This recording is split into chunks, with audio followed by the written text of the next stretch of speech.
people looking to shed those extra few pounds, it often feels like a never-ending battle.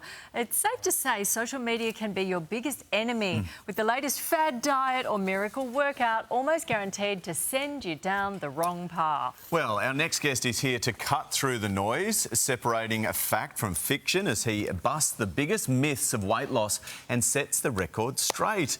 And for more, Dr. Giles Yeo, a world-leading obesity expert, joins us now live in the studio. Great to have you with us and your expertise all the way from the UK. Now, you've said your genes load the gun, but your environment pulls the trigger. What do you mean by that? You know, whenever I talk about body weight and I say it's genetics, people think I'm anti-physics. I'm not anti-physics. So the reason why you do gain weight is because you eat more than you move. I mean, ultimately, that's still the truth. But the genetics influence why people eat more than others. So we know of over 1,000 genes that influence our body weight, and all of these function within the brain and influence our feeding behavior. So some people are more drawn to food, so they eat a little bit more than others, and ultimately that's why some people are small, medium or large. Right. OK, so that's why some people crave salty and some people crave sugar. So that's a different story, right? Because then you have a taste thing. So we know of genes, for example, one in 300 people have a fault in a gene called the MC4 receptor. It's a fat-sensing gene that if you have it, first of all, you're 18 kilos on average heavier. That's a lot of weight. 1 in 300. But that one gene suddenly makes you love fat. That's fine.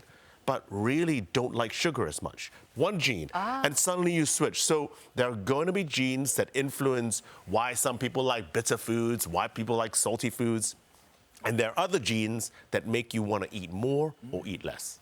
But if you're battling, you may either have this gene or potentially some other chemical imbalance. Sugar, let's talk about that for a second, because it's been a big one over the last kind of few decades. Zero sugar diet, zero sugar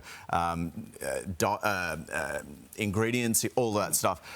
Is it toxic, and how much can we actually have of the real thing? I mean, it's the dose. I mean, clearly what we're doing is eating too much sugar today. I don't think anyone can debate that. But sugar in of itself is not toxic. We just eat too much sugar. We do eat too much sugar. Right. OK, so tell us what a healthy day looks like. What are we doing wrong? Because most of us are, I guess, eating too much. Most of us are overweight, aren't we? Yep. Generally. Is that a generalisation? That's not generalisation. I think the same. So I know the numbers from the UK, but I think the numbers are the same in Australia, where 2/3 of people, are either overweight or have obesity. So it's true. Most of us are overweight or have obesity. Yeah. So we've got lots of information. What are we doing wrong? You've got 1 minute. I do have 1 minute. Yeah. No, ultimately, I think the environment is driving us to eat more.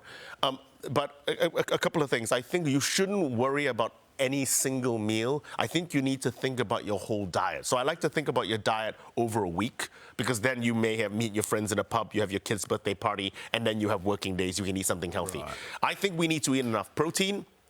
And that's about 16% of your diet needs to come from protein. I think we need to eat less sugar, 5% or less, and we need to eat a hell of a lot more fibre, which means fruits and vegetables, probably double what we eat now. Right, okay. Which 30 grams it says there. That's right. Is that enough, or should we do... Oh, no, I think it's very, very difficult to overdo it. Yes. Because none of us... So I think we need to eat as much as possible. Most of us are eating nowhere close to enough. If you're going to do one thing, change one thing in your life right now to try and manage your weight, what would it be? I mean, if I knew that, maybe I won't be here speaking to you. No, that's not true. So, no, I think...